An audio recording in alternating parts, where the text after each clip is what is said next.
Hi, my name is Cameron Miller-desart. I'm Desart. And we are the Druthers Brothers. Woo! I know we have different last names, but don't worry, we'll get into that later. Cameron and I are two young filmmakers who live in Los Angeles. Yeah, and we like to ask each other questions, and so we thought we might as well ask each other questions and film it, because sometimes we ask each other questions and don't film it, and sometimes people like it, and then some people get confused. So I think the very first question is, why are we doing this? Yeah, I mean, a lot of it has to do with the influences that we've had through YouTube, people like Nerdwriter1 and the Vlog Brothers, but I don't think that that's the sole reason why we're doing this. For me, the main reason we would do something like this is so that we can kind of catalog what it was like to be younger. When I look back at like journal entries that I've written or things that I've recorded when I was younger, it feels like a little time capsule, and that's something I want to present to the like 60, 70-year-old versions of us. Growing up, I think we were different from a lot of kids in that we were more interested in Meryl Streep's performance in Sophie's Choice and how the Academy kept robbing her. I mean, how many has she won at this point? She's won like 3.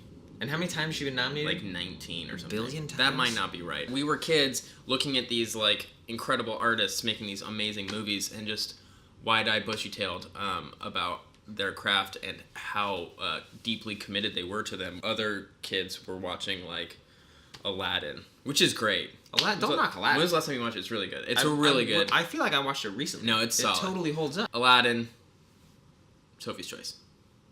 It's in itself a Sophie's Choice. So basically, if we're being inspired by all of these different YouTube channels, my question to you, Cameron, is what's the difference between inspiration and creative theft? I think it's safe to say that drawing the line between creative theft and inspiration can get a little fuzzy. But I think if we analyze and study exactly what creative theft is, it can help us go a long way into finding out whether what we're doing is wrong. Let's be honest, this isn't the first time that we've worried about creative theft.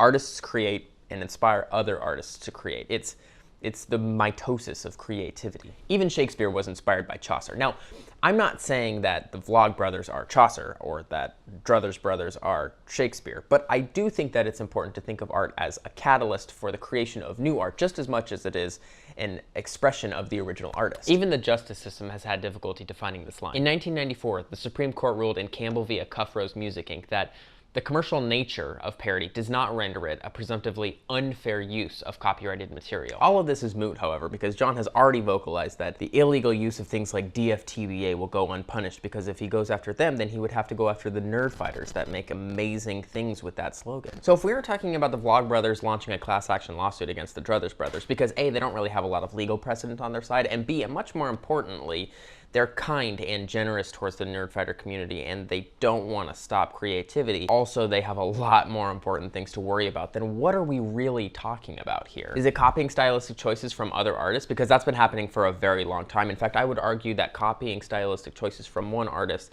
and implementing it into your own creative art form is not only something that has been happening and accepted, but can also be better for the entire genre. Oftentimes it's even built upon and improved. Directors like Stanley Kubrick and Woody Allen and Wes Anderson have all utilized what is called the long take, where the camera stays on a piece of action while the action unfolds on screen and we don't cut away. But just because they did it, and to great effect, it would be a tragedy if no one else was allowed to do it because only they did it. In fact, Emmanuel Lubezki just won his 3rd consecutive Oscar for employing a similar yet not so similar brand of his own long take. I myself have copied the handheld style of cinematographers like Andre Perrick and Sean Bobbitt in my own films. Even John Green has admitted that many of the conventions used in the Vlog Brothers, like jump cuts and sign-offs, actually came from Zave Frank. I think regardless of who did what first or whether or not something was stolen, proper attribution filtered through a prism of unique stylistic choices is just about the safest course you can take to deviate from creative theft. In our case, it was simple.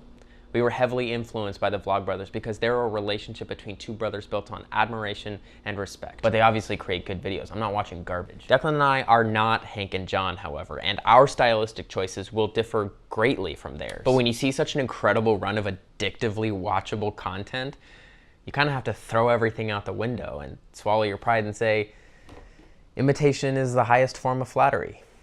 And hopefully you can find solace in that. Declan, let me know what you think, and everyone watching, let us know what you think in the comments below. I'll see you next week.